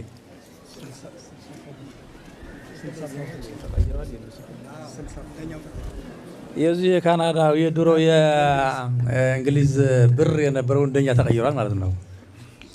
ስለዚህ 60 ፓውንድ አበርክተዋል። አመስግኗቸው። ለካህናት ደመወዝ ደግሞ ተጎድተዋልና ህንፃውን ይቅደም በማለት ተጎድተው ነው የቆዩና ከዚህ በኋላ ያለውን በጌታቸው እኔ እችላለሁ በማለት 200,000 ያበረክታሉ ብለው አላመሰሏቸው። ህዝባችን ቅዱስ ህዝብ ነው። በአሁኑ ሰዓት አምጡ ለማለት ያሳፍራል።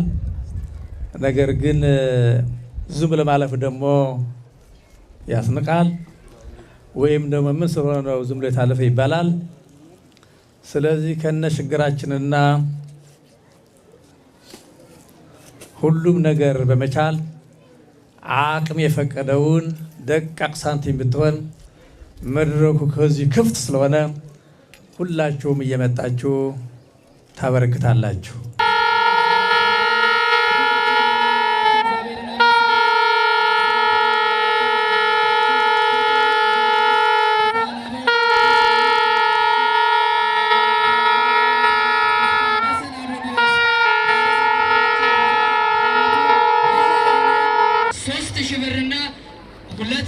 እንዲሁም ደግሞ ጥላ አምጥታልናለች። እባካችሁ እልል ብላችሁ እግዚአብሔር አመስግኑላት። በእድሜ በጤና ይጠብቅልን። እሺ የአስራት በኩራት ነው ያመጣችልን። በእድሜ በጤና ይጠብቅልን። ሁላችሁ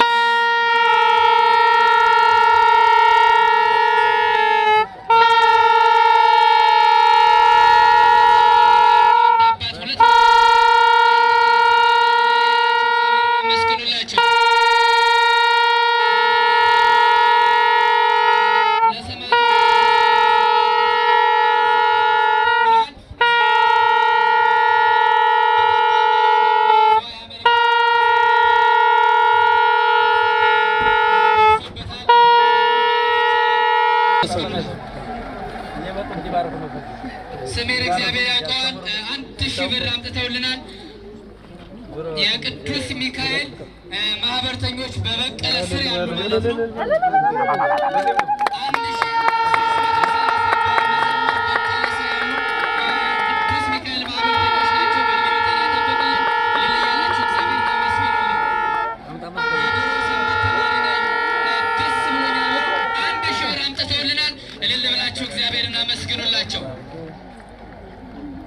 ስሜን ለወላለሽ 1000 ብር ደብረ ገነት ቅዱስ ጊዮርጊስ ካቴድራል ከመዋዕለ ሕፃናት እስከ መሰናዶ ትምህርት ቤት የህንፃ ግንባታ የመሰረት ድንጋይ ብፁዕ አባታችን አቡነ ጎርጎርዮስ የምስራቅ ሸዋ ሀገረ ስብከት ጳጳስና የቅዱስ ሲኖዶስ ቋሚ አባል መስከረም 24 ቀን 2013 ዓ.ም በክብር አስቀመጡልን።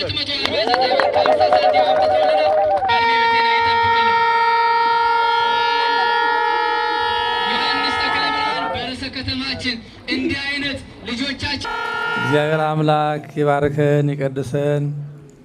ሁላችሁም ስጦታችሁን አጠናክራችሁ ስጡ። ይህንን እድል እንዳያመልጣችሁ። የገዳሙም ደግሞ የተላለፈውን መልእክት በልቦናችሁ በሀሳባችሁ በአይምሯችሁ ቀረጹት። ገንዘብ ብቻ ሳይሆን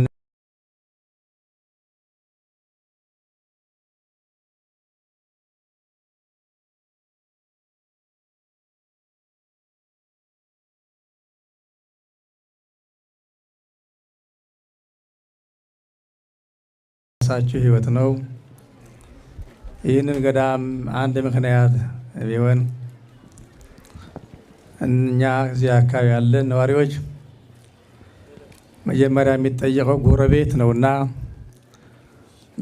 ጉርብትነታችሁን አጠናክራችሁ እንድትቀጥሉ ነው የምለው። እኔ በተለያዩ አገልግሎቶች በጋራ ሆነን ከተንቀሳቀስ በጋራ ከሰራን ህዝብ በጋራ ከቆመ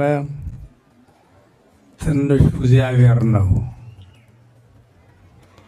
ደግሞም እግዚአብሔር ይለመነዋል። ራሱም ሲተባበር አቅም አለው። ትልቁ ችግራችን ያለ መተባበር ነው። መተባበሩ ትልቅ ሚና አለው፣ ትልቅ ትርጉም አለውና ገዳሙን በዓይነ ሕሊናችሁ መዝግቡት ለማለት ፈልጌ ነው። ቸር አምላካችን ይባርከን ይቀድሰን። በዓሉን የሰላም በዓል የፍቅር በዓል ያድርግልን። ይህንንም የእኔ ሽልማት የብር መስቀል ተሸልሜ ያለው ስለ ሽልማቴን እነዚህ ህንፃ አሰሪ ኮሚቴዎችን አመስግኑልኝ።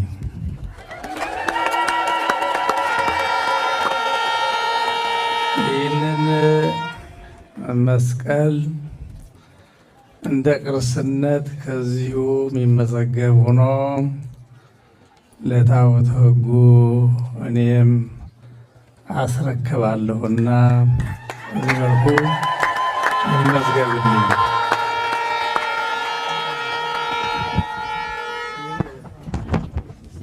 እባካችሁ አመስግኑልን። የተሰጣቸውን የብር መስቀል ስጦታ ብፁዕ አባታችን ቅርስ ሆኖ ይቀመጥልኝ፣ እናንተን ይባርክልኝ ብለው እዚህ ወደ ደብረ ገነት ቅዱስ ጊዮርጊስ አስረክበዋልና ለካቴድራሉ እባካችሁ ልብላችሁ አመስግኑልን። በእድሜ በጤና ይጠብቅልን። ይባርከን ይቀድሰን። ሁላችን ተሻሽለን ሀገራችንን ሕዝባችን የምናገለግልበት መልካም አዲስ ዘመን ያድርግልን። ቸር አምላካችን ይባርከን ይቀድሰን። ጸጋውን ፍቅሩን በረከቱን ቸርነቱን ያበዛልን። አባታችን የምትኖር ስምህ ይቀደስ፣ መንግሥትህ ትምጣ፣ ፈቃድህ በሰማይ እንደሆነች እንዲሁም በምድር ትሁን። የዕለት እንጀራችንን ስጠን ዛሬ።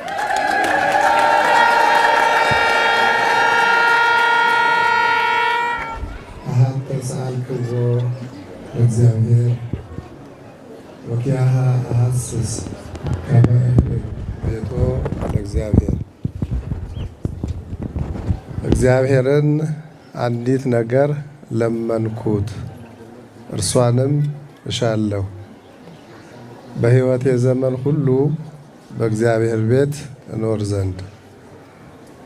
ይህንን ቃል የተናገረው በምስጋናና በጸሎት መልክ ያቀረበው የእስራኤል ታላቁ ንጉሥ ልበ አምላክ ቅዱስ ዳዊት ነው።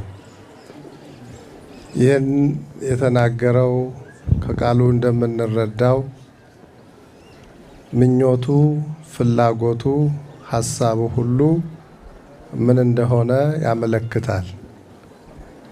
እግዚአብሔርን ከሁሉ ነገር የበለጠ የምለምነው የምጠይቀው አንዲት ነገር አለችኝ፣ እርሷም በሕይወት ዘመኔ ሁሉ በእግዚአብሔር ቤት እኖር ዘንድ ነው ይላል። እንግዲህ ዳዊት የታላቁ መንግስት የእስራኤል ታላቅ ንጉሥ ነው። የሚኖርበት ታላቅ ቤተ መንግስት የነበረው ብዙ አሽከሮች፣ ባሮች የነበሩት በሀብትም በሰው ሀብትም የተትረፈረፈ የቀረው ነገር ያልነበረ ሁሉ በእጁ ሁሉ በደጁ የነበረ የዘመኑ ታላቅ ንጉሥ ሆኖ ሳለ ግን የለመነው ስለ ምድራዊ ቤት፣ ምድራዊ ሕንፃ፣ ምድራዊ ሀብት አልነበረም። የጸሎቱ ክፍል የነበረው እርሱ ራሱ በመዝሙሩ እንደጻፈልን እኔ ሁልጊዜ እግዚአብሔርን የሚጠይቀው በሰጠኝ ዘመን ሁሉ በዚች በምኖርባት ምድራዊ ቆይታ ከእግዚአብሔር ቤት ሳልወጣ በቤቱ እኖር ዘንድ ነው፣ ይህችንም እናፍቃለሁ ይላል። በእግዚአብሔር ቤት መኖር ለገባው ሰው እንግዲህ ንጉሥም ሳይቀር እንዲህ የሚያስደስት ነው። የምናኔ ቃል ነው። ንጉሥ ሆኖ ሳለ ምድራዊውን ነገር ሁሉ በእጁ እያለ ንቆት፣ ነገር ግን የማያልፈውን ወደ ማያልፈው ዓለም የሚወስደውን ትልቁን ነገር ነው የለመነው።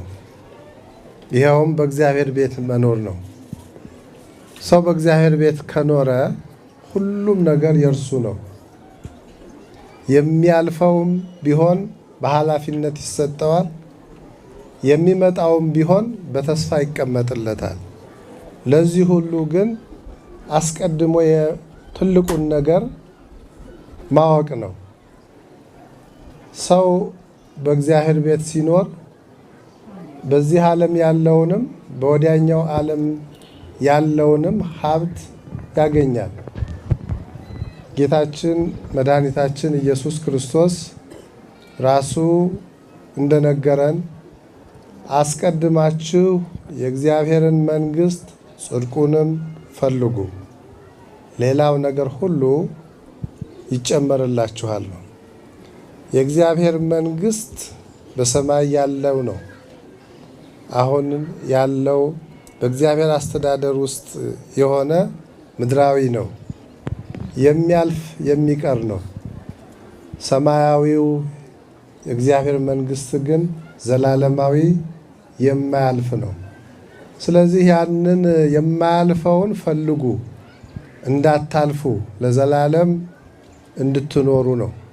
እንግዲህ ይሄ ሁሉ ለማወቅ ለመማር፣ እግዚአብሔርን ለማግኘት፣ እግዚአብሔርን በእግዚአብሔርነቱ ለማምለክ፣ ከመላእክት ማህበርተኛ ለመሆን፣ የቅዱሳን ወዳጅ ለመሆን መጀመሪያ ሰው ሁሉ ይሄ ሁሉ ስራ የሚሰራበት ቤተ እግዚአብሔር ያስፈልገዋል።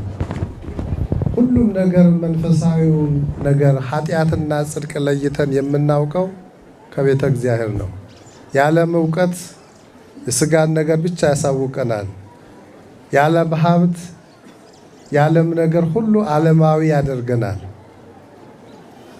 በእግዚአብሔር ቤት የምናገኘው ነገር ግን በእግዚአብሔር ቤት ስንኖር ግን ስጋዊውም በስጋዊው ዘመናችን እንድናገኝ ያደርገናል። ከሁሉ የበለጠ ግን መንፈሳዊውን ዓለም እንድንማርና እንድናውቅ ያደርገናል። ስለዚህ የእግዚአብሔር ቤት መኖር በምድር ላይ አስፈላጊ ነው።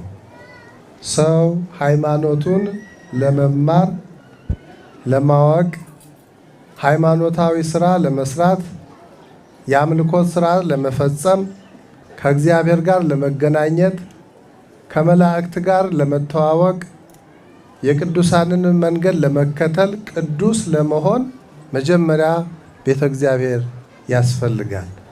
ስለሆነም ነው እንግዲህ በብሉይ ኪዳን ዘመንም አስቀድሞ እንደ ዛሬው እንዲህ ያለ ህንፃ ቤተ ክርስቲያን ሳይኖር እግዚአብሔር ለሙሴ ከህዝቡ ጋር የምገናኝበት፣ ህዝቤን የማነጋግርበት፣ በመካከላቸው የማድርበት የመገናኛ ድንኳን ስራልኝ ብሎ ለመጀመሪያው ለታላቁ ነቢይ ለሙሴ ነግሮታል። ሙሴም በታዘዘው መሰረት ያውም ወርዱን ቁመቱን ሁሉ ሳይቀር በምን እንዴት እንደሚሰራው በውስጡ ምን ማኖር እንዳለበት አገልጋዮቹ ካህናት ሁሉ ስርዓት ተሰርቶላቸው የመስዋዕቱ የአጠቃላይ የምስጋናው ስርዓት ሁሉ ተነግሮት እግዚአብሔር በዚህ ሁኔታ ነው ማደሪያውን በምድር ላይ አዞ እንዲሰራ ያደረገው። ከዚያን ጊዜ ጀምሮ እግዚአብሔር ከህዝቡ ጋር የሚገናኘው በማደሪያው ነው። ስሙም የመገናኛ ድንኳን ይባላል። ተንቀሳቃሽ የነበረ ነው የመጀመሪያው። እንዳሁኑ እንደዚህ በአንድ ቦታ የሚተከል አልነበረም። ያ የእግዚአብሔር ፈቃድ ነው። ሁሎ ዘፈቀደ ገብረ እግዚአብሔር። ያንንም ያደረገ እርሱ ነው። አሁንም እንዲህ የሚያደርግ እርሱ ነው። ለምን እንዲሆነ የሚለው ግን የለም። የፈቀደውን የማድረግ የእርሱ ድርሻ ነው በእግዚአብሔር ዘንድ ሁሉ ልክ ስለሆነ። ስለዚህ እግዚአብሔር ከሕዝቡ ጋር ሲገናኝ ኖሯል። በድንኳኑ ውስጥም የቃል ኪዳኑ ታቦት በእግዚአብሔር ጣቶች የተጻፉ 10ቱ ትእዛዛት ያለበት ጽላትም በውስጡ ነበረ። ካህኑም ነበር። እንደዚሁም ደግሞ አገልጋዮች ተመድበውለት፣ ዘማሪያን ተመድበውለት ነበር። እግዚአብሔር ሕዝቡን ማግኘት ሲፈልግ በብሬት ደመና እየወረደ በታቦቱ ላይ ሆኖ ሕዝቡን ያነጋግር ነበር። ሕዝቡ ወደ እግዚአብሔር ሲመጡ፣ ወደ እግዚአብሔር ቤት ሲገቡ ተጠንቅቀው ፈርተው አክብረው ነበረ። ምክንያቱም የእግዚአብሔር መገለጫው ቦታ የእግዚአብሔር ዙፋን ያለበት ቦታ ስለነበር። እንግዲህ በዚህ አይነት እግዚአብሔር ለምህረት ለሕዝቡ እየተገለጠ በቤቱ ብዙ ስራ ሲሰራ ኖሯል። በኋላም በዳዊት ዘመን ደግሞ ዳዊት ልበ አምላክ እስከ መቼ ድረስ ነው የቃል ኪዳኑ ታቦት በእንዲህ ያለ ድንኳን የሚኖረው? እኔ ከዝግባ በተሰራ በአማረ የንጉሥ አዳራሽ እየኖርኩ የእግዚአብሔር ግን የቃል ኪዳኑ ታቦት በድንኳን እንዴት ይኖራል ብሎ የእግዚአብሔር መገለጫና የእርሱ ማደሪያን አነጻጽሮ የእግዚአብሔርን ቤት ሊሰራ ወደደ። ይሁን እንጂ መልካም ምኞት ነው፣ የተቀደሰ ሐሳብ ነው። የእግዚአብሔር ፈቃድ ግን አልነበረም በዳዊት እንዲሰራ። ዳዊት አስቀድሞ የበደለው በደል ስለነበር እግዚአብሔር በእሱ አማካኝነት ሊሰራው አልወደደም። ምኞቱን ግን በልጁ በሰሎሞን አሳክቶታል። ዳዊት ያዘጋጀውን የቤቱን መስሪያ ተጠቅሞ ንጉሥ ሰሎሞን የመጀመሪያውን ከድንኳን ወደ ሕንፃ አሁን ወደምናየው ቤተ መቅደስ የመጀመሪያውን ስራ ሰርቷል። በመጽሐፍ ቅዱስ እንደተገለጸልን 46 ዓመት ሲሰራ ቆይቷል ሰሎሞን።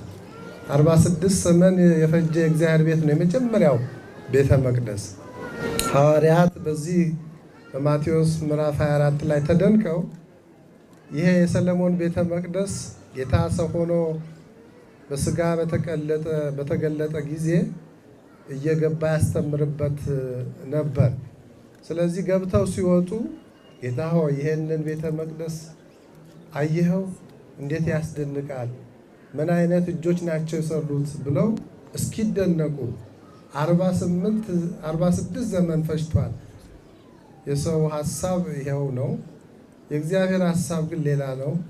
እርሱ ድንጋይ በድንጋይ ላይ ሳይፈርስ አይቀርም ብሎ ያስደነቀውን ያህል የሚጠፋበትን ጊዜ እንዳለው ነግሯቸዋል። ወደ ሌላ ታሪክ ለመሄድ ሳይሆን የእግዚአብሔር ቤተ መቅደስ መቼ እንዴት ተጀመረ፣ አመጣጡ እንዴት ነው የሚለውን ከብሉይ ኪዳን ዘመን ጀምሮ የነበረውን ለማየት ነው። በኋላም እንግዲህ በፊልጵስዩስ ሀገር የመጀመሪያዊቱ ቤተ ክርስቲያን ከ3 ድንጋዮች በተአምራት ተሰርታለች። ያቺ የመጀመሪያዊቱ የሐዲስ ኪዳን ቤተ ክርስቲያን የሐዲስ ኪዳን መስዋዕት የክርስቶስ ስጋና ደም እየተሰዋባት የአምልኮ ስፍራ ሆና ብቻዋን አልቀረችም። በተመሳሳይ ሁኔታ ከዛ በኋላ ግን በተአምር ሳይሆን በሰው ሐሳብ እየተወለደ የሰው እጅ እየሰራው የእግዚአብሔር ቤት እየበዛ ከፀሐይ መውጫ እስከ መግቢያ ከሰሜን እስከ ምስራቅ ከምስራቅ እስከ ደቡብ የእግዚአብሔር ቤት ሃይማኖት ባለበት ክርስትና በሄደበት ሁሉ እየሰፋ ሄደ። በሀገራችንም የመጀመሪያዊቱ ቤተ ክርስቲያን እንደዚሁ አክሱም ጽዮን ላይ ተሰርታለች። ከአክሱም ጽዮን ጀምሮ ዛሬ እንግዲህ በኢትዮጵያ ምድር ላይ የምናያቸው ክርስትናው ሃይማኖቱ ሰፍቶ ዛሬ እንደተመረቀው እንደዚህ እንደ ዝዋይ ቅዱስ ጊዮርጊስ ቤተ ካቴድራል ታላላቅ ግዙፍ ህንፃዎች በየአህጉረ ስብከቱ ታንጸው እግዚአብሔር ሲመሰገን ህዝቡ እግዚአብሔርን በውስጡ ገብቶ ፈጣሪውን ሲያመልክ ሲያስቀድስ ሲቆርብ ይኖራል። እንግዲህ ሁሉን ያደረገ እግዚአብሔር ነው። ለእግዚአብሔር ቤት መስራት መታደል ነው፣ መመረጥም ነው። ዳዊት እንኳን ቤቱን ለመስራት ፈልጎ ቅዱስ ሆኖ ልበ አምላክ ተብሎ እንኳን አልተፈቀደለትም ነበር። በልጁ በሰለሞን ነበረ ቤቱ የተሰራው። ግን ቅዱስ ዳዊት ስለ ቤተ እግዚአብሔር ብዙ ብሏል። እግዚአብሔርን አንዲት ነገር ለመንኩት እርሷንም እሻለሁ፣ በሕይወቴ ዘመን ሁሉ በእግዚአብሔር ቤት እኖር ዘንድ እንዳለ ሁሉ በሌሎች መዝሙር ክፍሎቹ ደግሞ እንደዚሁ ደግሞ በመዝሙር 83 ቁጥር 10 ላይ በኃጥአን ድንኳኖች ከመኖር ይልቅ በእግዚአብሔር ቤት እጣል ዘንድ መረጥኩ ደግሞ የሚል አለ። በጸሎታችሁ በአማርኛ ስትደግሙት እዚህ የምታወቁ በግዕዝ ስትደግሙት አስተውሉ። ንጉሱ የተናገረው ቃል ነው። በኃጥአን ድንኳኖች አለው። ይሄንን አለ። በአማሩ ሰገነቶች፣ በትላልቅ ህንፃዎች፣ ፎቆች ከመኖር ይልቅ የእግዚአብሔር መንግስት ነገር ስለገባው፣ የዓለም ኃላፊነት ስለገባው እኔ በእግዚአብሔር ቤት እጣል ዘንድ መረጥኩ። የእግዚአብሔር ቤት ከዓለም ህንፃዎች ይበልጣል። የእግዚአብሔር ስም የተጠራበት ቦታ ከስፍራዎች ሁሉ ይለያል። የተቀደሰ ነው፣ የተባረከ ነው። ሰው ከእግዚአብሔር ጋር የሚገናኝበት ልዩ የቅድስና ስፍራ ነው። ከምድር እስከ ሰማይ የተተከለ መሰላል ያለበት ነው ይህ ስፍራ። ይህንን አባታችን ያዕቆብ የአብርሃም የልጅ ልጅ ወደ መንገድ ሲሄድ አባቱ ይስሐቅ ልኮት ሲሄድ መሽቶበት በመንገድ ዳር መንገድ ላይ ቤት በሌለበት አርፏል። እዚያው አርፎ ድንጋይ ተንተርሶ ሜዳ ላይ ተኝቶ ሳለ ሌሊት ራእይ አየ። መልካም የሆነ ህልም አየ። ከምድር እስከ ሰማይ የተተከለ መሰላል በላይ እግዚአብሔር ደግሞ የተቀመጠበት። ሲነቃ ህልም ነበር። ከዚያ በኋላ ግን ያዕቆብ ምንድን ያለው?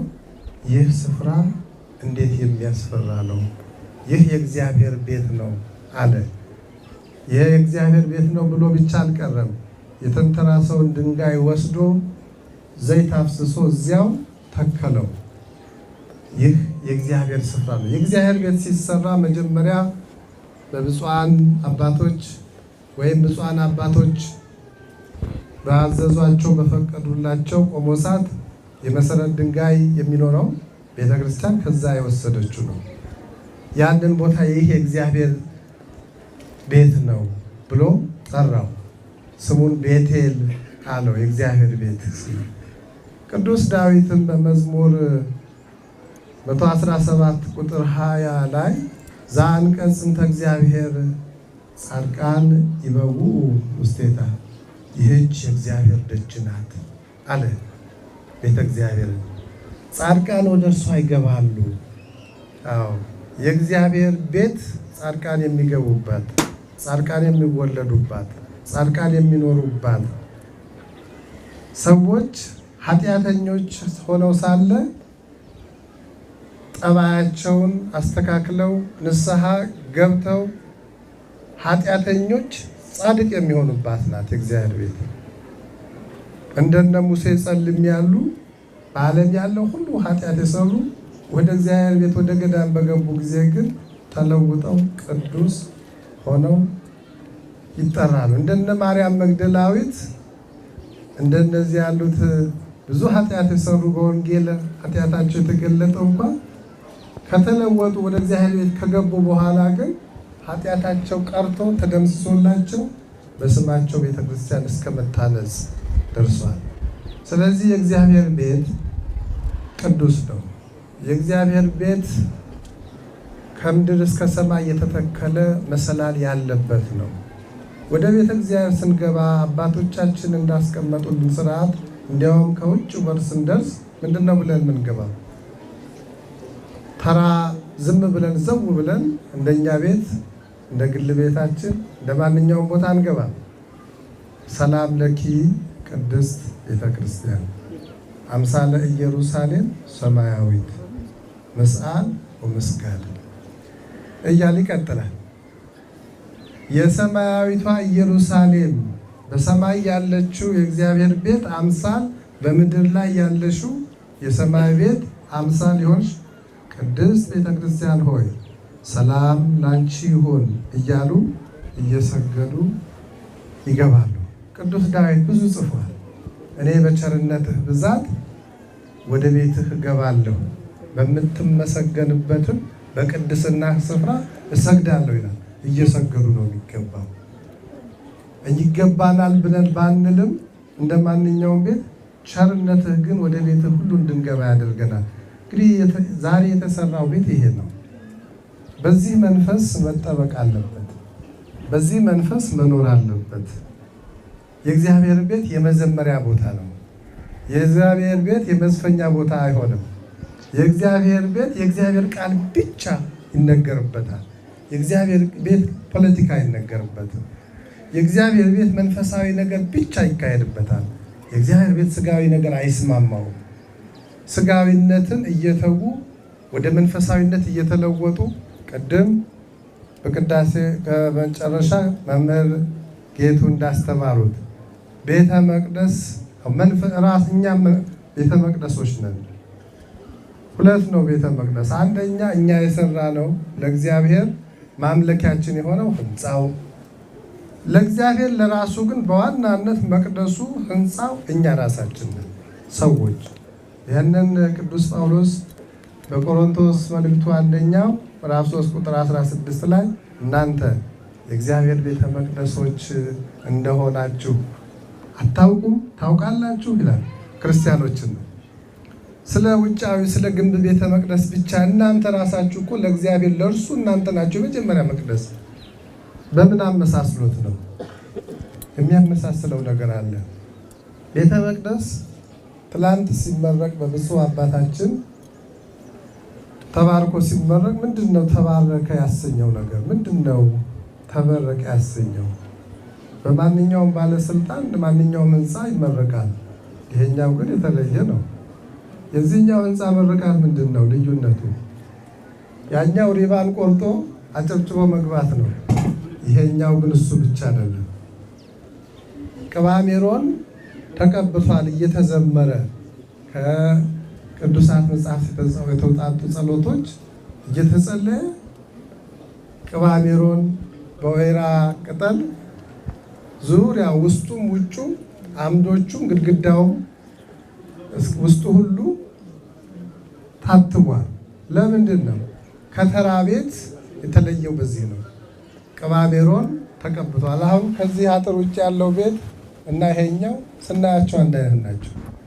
እዛ ጫማችን ላናወልቅም እንችላለን፣ አንሳለመውም። ያ ተራ ቤት ነው። ይሄን ግን ጫማችን አውልቀን ተሳልመን እንገባለን።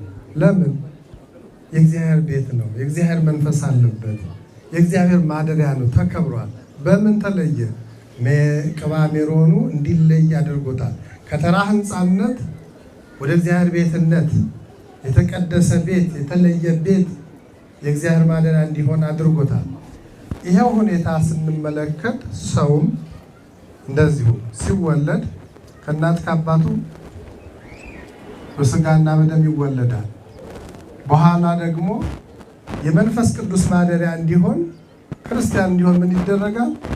ይጠመቅና ወዲያው እንደተጠመቀ 36 የአካል መገጣጠሚያ ክፍሎቹ የስሜት ሕዋሳቱ በሜሮን ይታተማል፣ ይለያል። ስጋዊ የነበረው መንፈሳዊ ይሆናል። ሰው ብቻ ሳይሆን ክርስቲያን ይባላል። ህንፃ ብቻ ይባል የነበረው ቤተ ክርስቲያን መባል ተጀመረ። ከትላንት በስቲያ ህንፃ ቤተ ክርስቲያን ገና ለቤተ ክርስቲያን የተዘጋጀ ህንፃ ነበር እንጂ ቤተ ክርስቲያን አልነበረ። ሰውም ከመጠመቁ በፊት ሰው እንጂ ክርስቲያን አይደለም። በሜሮን ከታተመ በኋላ ቤተ መቅደሱ ቤተ ክርስቲያን ተባለ። የክርስቲያኖች ቤት። በቃ ከክርስቲያን ውጭ ሌላም አይገባበትም። ሌላም ስራ አይሰራም። ሌላም ነገር አይነገርበትም። ሰውም ከተጠመቀ በኋላ በሜሮን ከታተመ በኋላ ክርስቲያን ይባላል። የክርስቶስ ተከታይ ሆኗል። የክርስቶስ ማደሪያ እንደሆነ ሁሉ ቤተ መቅደሱ ሰውም ሲጠመቅ በሜሮን ሲታተም የመንፈስ ቅዱስ ማደሪያ ይሆናል። ስለዚህ ነው ቅዱስ ጳውሎስ ሰውና መቅደስን ያመሳሰላቸው። ህንፃው ብቻ እናንተም ራሳችሁ የእግዚአብሔር ማደሪያ ናችሁ። ስለዚህ ለቤዛ ቀን የታተማችሁበትን ቅዱሱን የእግዚአብሔርን መንፈስ እንዳታሳዝኑ። ምክንያቱም በእናንተ ልብ ውስጥ እግዚአብሔር ያድራል። እግዚአብሔር በሚያድርበት ልቦናችሁ ውስጥ ለመንፈሳዊነት የማይመች ሐሳብ፣ አንደበታችሁ ለመንፈሳዊነት የማይመች ንግግር፣ አኗኗራችሁ ከክርስትና ሕይወት ከመንፈሳዊነት ውጭ የሆነ አትኑሩ።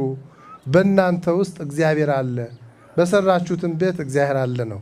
ስለዚህ ቤቱን የሰራ ነው እኛ ራሳችን ልንሰራበት ነው። ያነጽ ነው ልንታነጽንበት ነው። ምእመናን ማስተዋል ያስፈልጋል። በቤተ ክርስቲያን ሰርቶ ጭቅጭቅ የለም፣ ንትርክ የለም፣ ጥል የለም። አንዳንድ ያልገባቸው እዚህ እንኳን ቅድም እግዚአብሔር ይመስገን መምህር አበበ ሲገልጹ አንድም ሰው ሰበካ ጉባኤ ተጣላ ሲባል ሰምታችኋል አሉ። እንግዲህ በአደባባይ እንዴት ደስ ይላል።